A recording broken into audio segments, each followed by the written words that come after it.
പ്രിയമുള്ളവരെ, വചനജ്വാല 1731 ദിനത്തിലേക്ക് പ്രവേശിക്കുന്ന ഇന്ന് മെയ് 28 വ്യാഴാഴ്ച എല്ലാവർക്കും ഏറ്റവും സുന്ദരമായ ഒരു സുപ്രഭാതം ആശംസിക്കുന്നു.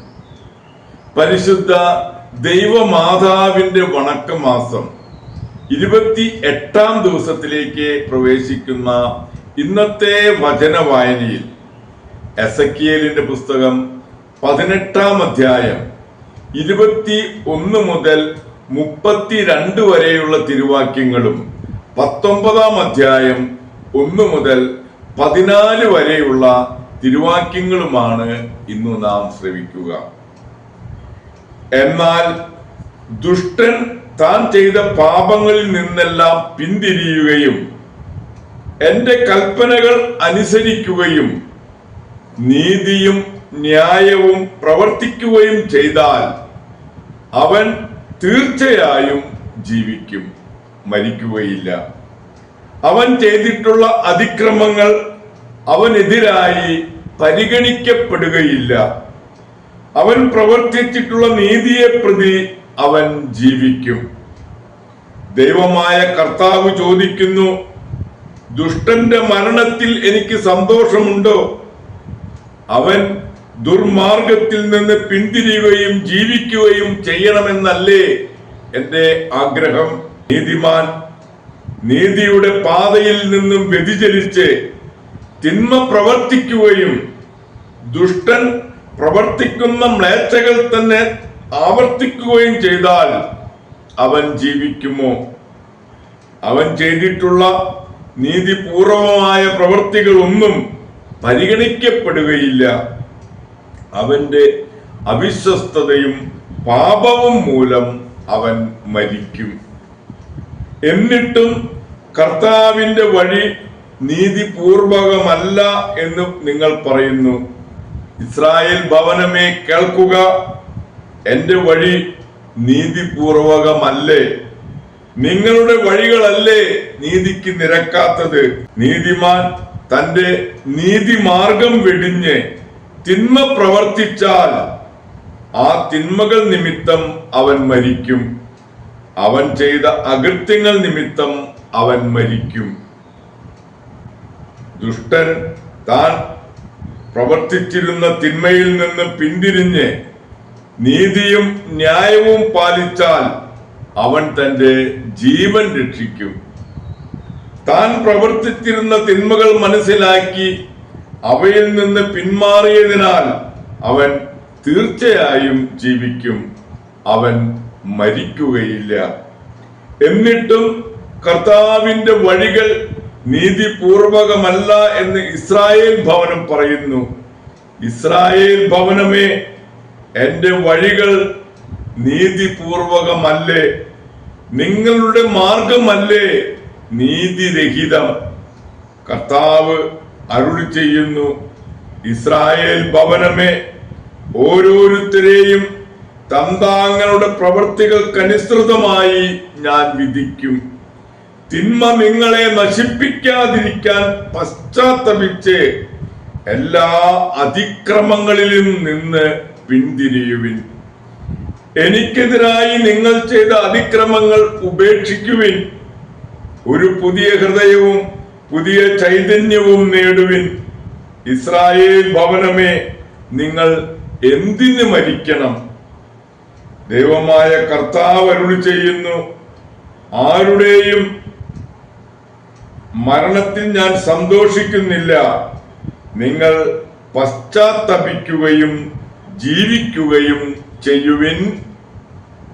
നമ്മൾ 19 അധ്യായം 1 മുതൽ 14 വരെയുള്ള വാക്യങ്ങൾ കൂടി ഇന്ന് നാം ശ്രവിക്കുന്നു. വിലാപഗാനം. ഇസ്രായേലിലെ പ്രഭുക്കന്മാരെ കുറിച്ച് നീയൊരു വിലാപഗാനം ആലപിക്കുക. നിന്റെ അമ്മ സിംഹങ്ങളുടെ ഇടയിൽ ഒരു സിംഹിയായിരുന്നു.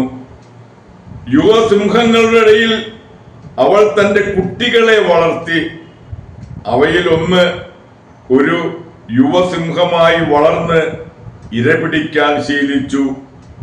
അവൻ മനുഷ്യരെ വിഴുങ്ങി. ജനതകൾ അവനെപ്പറ്റി കേട്ടു. അവൻ അവരുടെ കുഴിയിൽ വീണു. കൊളുത്തിട്ട് വലിച്ച് അവനെ അവർ ഈജിപ്തിലേക്ക് കൊണ്ടുപോയി. കാത്തിരുന്ന് പ്രതീക്ഷയറ്റപ്പോൾ അവൾ മറ്റൊരു കുട്ടിയെ യുവസിംഹമായി വളർത്തിയെടുത്തു. അവൻ സിംഹങ്ങളുടെ ഇടയിൽ സഞ്ചരിച്ച് ഒരു യുവസിംഹമായി വളർന്നു. അവൻ ഇര തേടാൻ തുടങ്ങി, മനുഷ്യരെ വിഴുങ്ങി. അവൻ അവരുടെ കോട്ടകൾ നശിപ്പിക്കുകയും നഗരങ്ങൾ ശൂന്യമാക്കുകയും ചെയ്തു. അവന്റെ ഗർജനം കേട്ട് ദേശവും ദേശവാസികളും ഭയചകിതരായി. ജനതകൾ എല്ലാ ദിക്കുകളിൽ നിന്ന് അവനെതിരെ പുറപ്പെട്ടു. അവർ അവന്റെ മേൽ വലവീശി. അവൻ അവരുടെ കുഴിയിൽ വീണു. കൊളുത്തുകളിട്ട് കൂട്ടിലടച്ച് അവർ അവനെ ബാബിലോൺ രാജാവിന്റെ അടുത്ത് കൊണ്ടുചെന്നു. ഇസ്രായേൽ മലകളിൽ അവന്റെ സ്വരം മേലിൽ കേൾക്കാതിരിക്കാൻ വേണ്ടി അവർ അവനെ തുറുങ്കിലടച്ചു.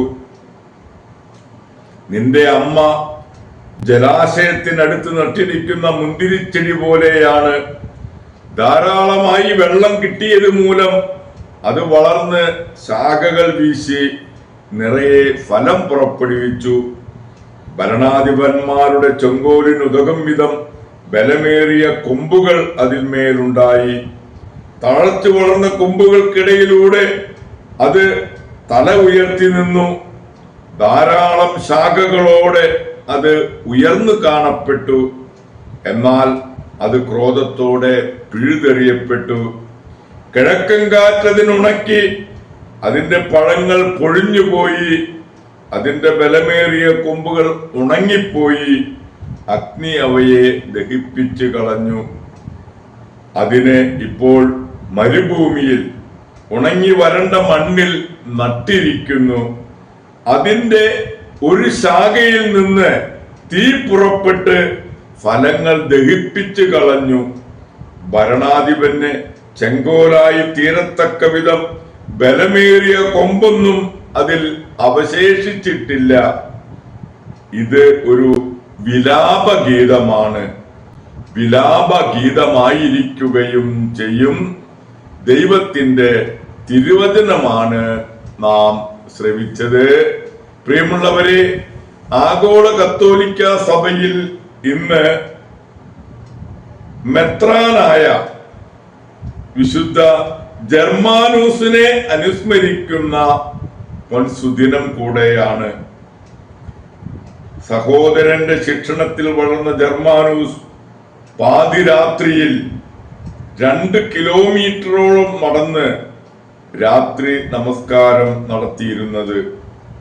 വൈദികനായ ഉടനെ സിംഫോയത്തിന്റെ ആശ്രമത്തിലെ ആപട്ടായി. ആശ്രമവാസികൾ ഉറങ്ങുമ്പോൾ ജർമാനോസ് ദീർഘമായ പ്രാർത്ഥനയിൽ മുഴുകിയിരുന്നു. 58-ാം വയസ്സിൽ മെത്രാനായി. സ്ഥാനമാറ്റം പ്രാർത്ഥനയിലും ഉപവാസത്തിലും മാറ്റം വരുത്തിയില്ല. പല ഭിക്ഷുക്കൾക്കും തന്റെ മേശയിൽ നിന്നാണ് ഭക്ഷണം കൊടുത്തിരുന്നത്. ഒരുപാട് പേരെ മാനസാന്തരപ്പെടുത്തിയും പല രോഗശാന്തികളും അത്ഭുത പ്രവർത്തികളും ചെയ്തുകൊണ്ട് 80-ാം വയസ്സിൽ മെയ് 28-ന് ആർച്ച് ബിഷപ്പ് ജർമാനൂസ് കർത്താവിൽ നിദ്ര പ്രാപിച്ചു. പ്രിയമുള്ളവരെ, വിശുദ്ധ ജർമാനൂസിന്റെ മാധ്യസ്ഥം യാചിച്ച് ഇന്നത്തെ ഈ നല്ല ദിവസത്തിലേക്ക് നമുക്ക് പ്രവേശിക്കാം. ദൈവം നമ്മെ ഓരോരുത്തരെയും സമൃദ്ധമായി അനുഗ്രഹിക്കട്ടെ. എല്ലാവർക്കും നല്ല ഒരു വ്യാഴാഴ്ച ദിവസം ആശംസിക്കുന്നു.